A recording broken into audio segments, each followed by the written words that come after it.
a shark so massive it dwarfed even the great white. A predator with jaws like a medieval battle axe and teeth longer than your fingers. Welcome to the channel. It's me. And today we are announcing the monster shark of prehistoric oceans, Megalodon. Megalodon is an ancient shark that lived up to 23 million years ago during the Miocene and Pliocene epochs. Its name means big tooth, and it truly had some very large teeth. We know this because the ocean has been kind enough to preserve many of its teeth throughout the years. In fact, finding a megalodon tooth is one of the most common finds for beachcombers and amateur paleontologists. Its teeth were serrated like a cone and reached 7 inches in length.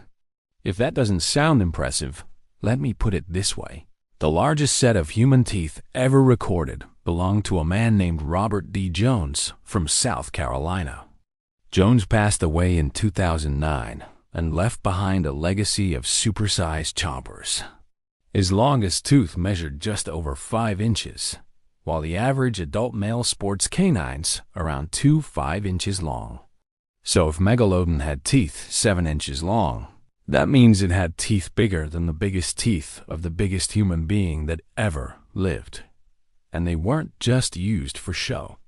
Those teeth were made for crushing and ripping apart flesh with ease. Section 1. What was Megalodon? The Megalodon was a member of the mackerel shark family, which includes both the great white and the whale shark. It was part of the order Lamiformes, which are also known as the requiem sharks. The requiem sharks are known for being fast, predatory open ocean species. Today's Lamiformes include makos, porbeagles, salmon sharks, and blue sharks. But no living Lamiform comes close to rivaling the sheer size of the Megalodon. Although the Megalodon is called a shark, it wasn't any type of shark we know today. Not only was it much larger than modern sharks, but it was built differently. For example, it had more vertebrae than modern sharks of similar size.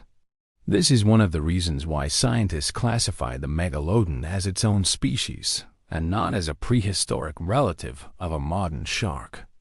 To make things even more confusing, fossil evidence suggests the Megalodon may have looked more like a whale shark than other sharks. The whale shark is actually one of the only living animals related to the Megalodon. Both the Megalodon and the whale shark belong to the suborder within the larger shark family, which makes them each other's closest relatives. Unlike the fearsome reputation of the Megalodon, whale sharks are gentle giants. They feed almost entirely on plankton and small fish. Still, given the lack of soft tissue, it's difficult to be certain what the Megalodon looked like or how it behaved. We're at the mercy of what the fossil record chooses to preserve, and there is a lot yet to be discovered about this mysterious beast. Section 2. Apex predator of the seas. The Megalodon was an apex predator that fed on whales, dolphins, fish, and anything else it wanted. When fully grown, it likely had no natural enemies. This would have made it the world's first true apex predator. Back then, the oceans were a shark-eat shark world where creatures of all shapes and sizes swam around looking for a snack. But none were as ruthless and powerful as the Megalodon. Some fossils of the Megalodon have bite marks on them. This tells us that even the Megalodon wasn't afraid to cannibalize. There were also smaller individuals of the Megalodon, and this could mean that the Megalodon hunted in packs. This would have made hunting whales easier. Even though whales are huge, it's much easier to take down one when it's separated from the pod. Section 3. How did Megalodon hunt? One thing we know for sure is that the Megalodon was a master hunter. After all, it was at the top of the food chain. Scientists think that the Megalodon's hunting style was similar to that of the great white shark. Great whites typically chase down their prey and deliver a fatal bite to the heart or vital organs. If the prey is large, the great white will circle until the animal bleeds out and is easy to tear apart. Since the Megalodon was much larger than the great white, it didn't need to worry about tiring itself out. While circling a wounded animal, A single bite from its massive jaws would surely deliver a fatal blow.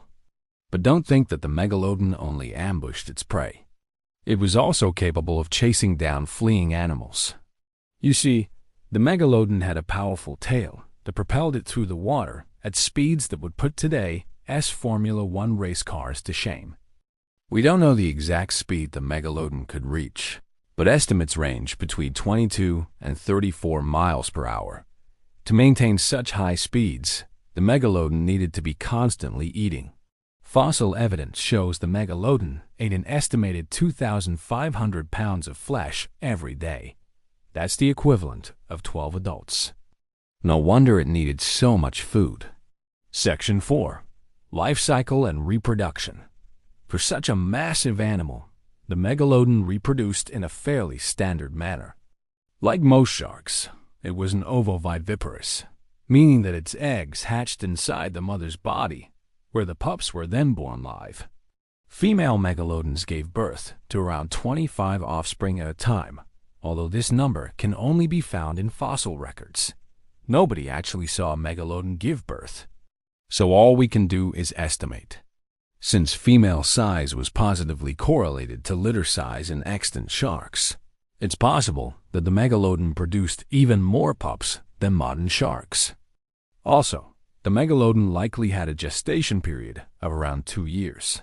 This is based on the growth rates of modern sharks. Although the Megalodon was the king of the seas, its reign was short-lived. Section 5. Why did they disappear? Megalodons disappeared from our planet between 3 and 5 million years ago. Scientists aren't completely sure why. There are a few theories, though. One theory is that they simply ran out of food. Whales became too fast for them to catch, or maybe they evolved beyond the Megalodon's ability to hunt them effectively. Another theory is that the ocean temperature started to drop. The Megalodon was an extremely warm-blooded creature. They needed a hot climate in order to survive. Finally, sea levels dropped drastically around 4.5 million years ago. This led to more shallow water habitats. This might have been bad news for the Megalodon because they were used to hunting in deep waters. Whatever the reason, the Megalodon went extinct. This left the oceans empty for large, powerful predators. It would take another 20 million years for another PEX predator to rise. Section 6. Myths and Pop Culture. Even though the Megalodon went extinct millions of years ago, people still think it could be swimming around somewhere. There have been hundreds of alleged Megalodon sightings since the 15th century. However, scientists believe these are misidentifications of basking sharks, whale sharks, or even great whites. Still, the Megalodon makes regular appearances in pop culture. It's usually depicted as an even larger and more ferocious version of the great white shark. This is a little unfair because the Megalodon wasn't like a giant great white at all. It was its own species. Although we've done our best to learn about the Megalodon, there's still a lot we don't know. Someday we might find a preserved specimen and learn even more about this magnificent beast. Until then, though, the Megalodon will continue to swim the seas in our imaginations. Conclusion. So what do you think? Does the Megalodon really still exist? Let me know in the comments below. And don't forget to stay tuned for new episodes every week. Thanks for coming along on this journey through time. It's me, and we'll see you next time for more prehistoric beasts.